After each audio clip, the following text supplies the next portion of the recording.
So in today's video, we will just talk about the difference between a 1-foot jumper versus a 2-foot jumper. So in this video, we identify what it is, the key difference, which style works best for you, and how to determine which style is more suited for you.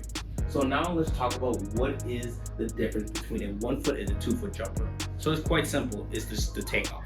So a 1-foot jumper, you're taking off of 1 foot. A 2-foot jumper, you're taking off of 2 feet. So when someone's describing, they're saying they're a 1-foot jumper, that doesn't mean that they're jumping off of just 1 foot. It just means that they're taking off on 1 foot. You're still utilizing both feet on each technique. It's just the way how you're taking off. Taking off will be different. So if you're taking off of 1 foot, that means that your last step, you're gonna push through only utilizing 1 foot to take off. If it's 2 foot, it's the same thing. It's just taking off of two feet. So now let's talk about the key difference. So first, I'm going to talk over the key difference between a 1-foot jumper and a 2-foot jumper. But the thing that I'll talk about first is the one foot jumper. So I wrote down elastic strength, posture, explosive transition. So let's go over elastic strength. So first, let's get a quick definition of what elastic is. So elastic just simply means that it's your ability to expand or stretch and to come back into your neutral position. So when someone has good elastic strength, it just simply means that their ability to reproduce. So look at this resistant band and think about like this is like your tendon.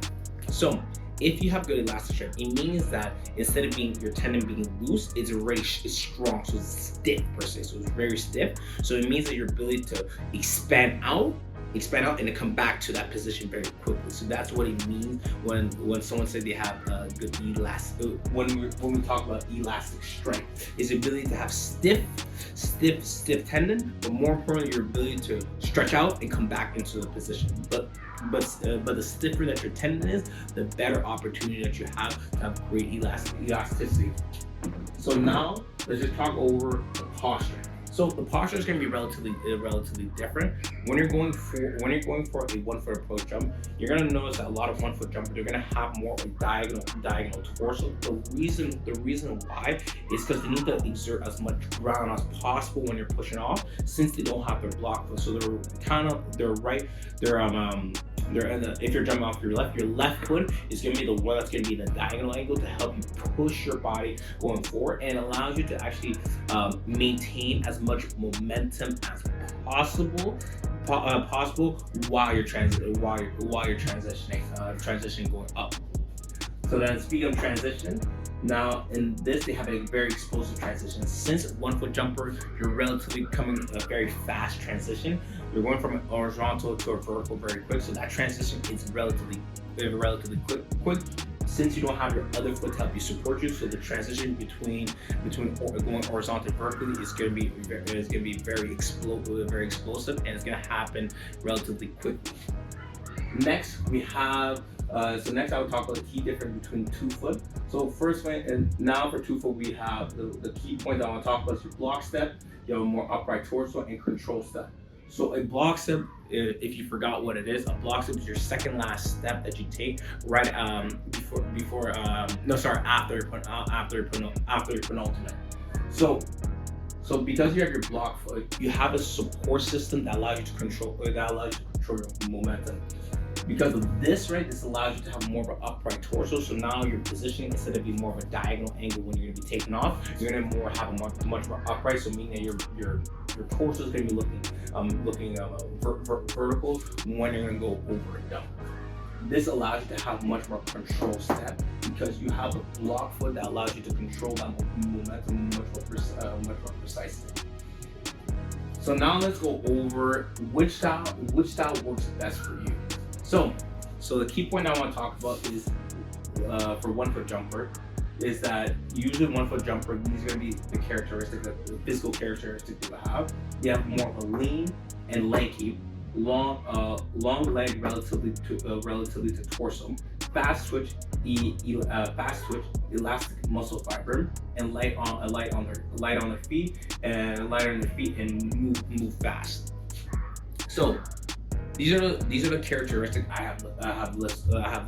So the reason why these athletes will tend to have these characteristics is very quite simple. So like I explained to you, One foot jumper, you rely a lot of speed. So if you have longer leg, that means that you can travel more distance. So the more distance you can travel, the more speed that you can produce. And also to individuals that usually have longer leg, usually the insertion in terms of their calf, their calf muscle, it's gonna be longer. So this means that in terms of the genetic standpoint, that they have more ideal trait to have stiffer ankle in those positions. Like we talked about, the more stiffer that your ankle is and your Achilles is, right, the more elasticity strength that you can produce. So think about guys like Zach LaVine. So Zach LaVine, before he built a little bit of muscle, he was relatively a more skinny, lanky type of player. So these are usually individuals that will fit because these characteristics match well to execute a 1 foot jumper. Next, let's talk about the style that works best for 2 foot. So now the key point for 2 foot jumpers is that they're more thick, they're more thicker. They have much more muscular frame. They have a stronger lower body. They start or balance limb of They have a short or balanced limb to proportion, and they're very explosive rather than elastic. So let's talk about more of the physical characteristics before I talk about more of the genetic component. So in terms of the physical component, so these athletes will be a lot more bigger and stronger, because the reason why 2 foot jumper is more of a muscular driven type of approach, since you can rely more of a quad based approach, right, to help you push you up, versus more of a quad base. So you can bend your knee a lot more. So this is like, for example, these would be guys that kind of like Zion Wilson, that's a little more stockier. So because they have a lot more mass in them, so they can actually use their muscle to help them produce more power when it comes to their vertical jump. And this is why you kind of will see kind of like bodybuilder, they would kind of jump the same. Like for example, C-bump, they will rely a lot of knee flexion to actually help them, because they can rely more on their muscle rather than their tendon to help them. Because bodybuilder, they really train more of their muscle to help them produce force and power. It's the same thing when it comes to these athletes. They have a lot of mass and size that can help them produce a lot more better. And this is why they're more explosive versus strength, because they rely more on they're more explosive versus elastic, because they rely more on their strength to help them push them through off the ground. So in short, to recap all of this, you gotta really think about it. Are you more of a tendon-driven athlete? So do you rely more on your tendon to help you push yourself through, or do you rely more on your muscle to drive through? So how to know? So is one style of jumping better enough? The answer is no. Not one style is better, but there are certain jump styles that are more suited. So for example, in the game of basketball, it's more of a unilateral sport. That just simply means that you do 1 foot at a time. So you're rarely gonna do a 2 foot type of movement. Usually it's 1 foot. So the 1 foot jumper allows you to be a little bit more dynamic. Since, for example, if you're going for a layup, usually most layup is going to be a left to right approach or a right to left for you to finish through contact. But a 2 foot approach allows you to finish through contact a lot more easier. So think about like this in a simple sense, right?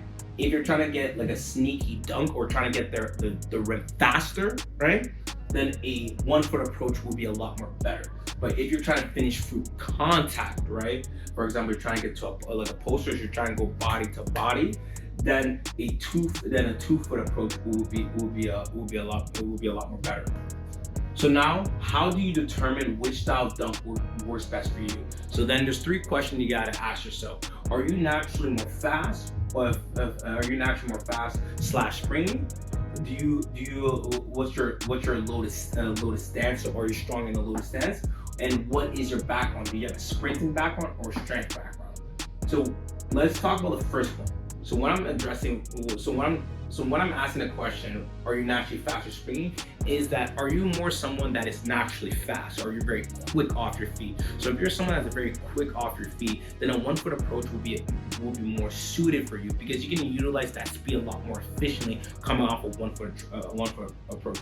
So think about like this: a lot of track athletes, especially people that run more explosive, like 100 meter, 200 meter, they will prefer more of a they will prefer more of a 1 foot approach, because they can utilize their speed a lot more better, and it's easier for them to time their step.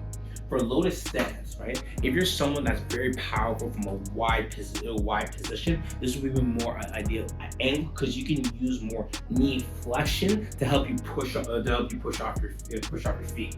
The last year is your background. So a lot of it will be your background. So if you have a track background, you will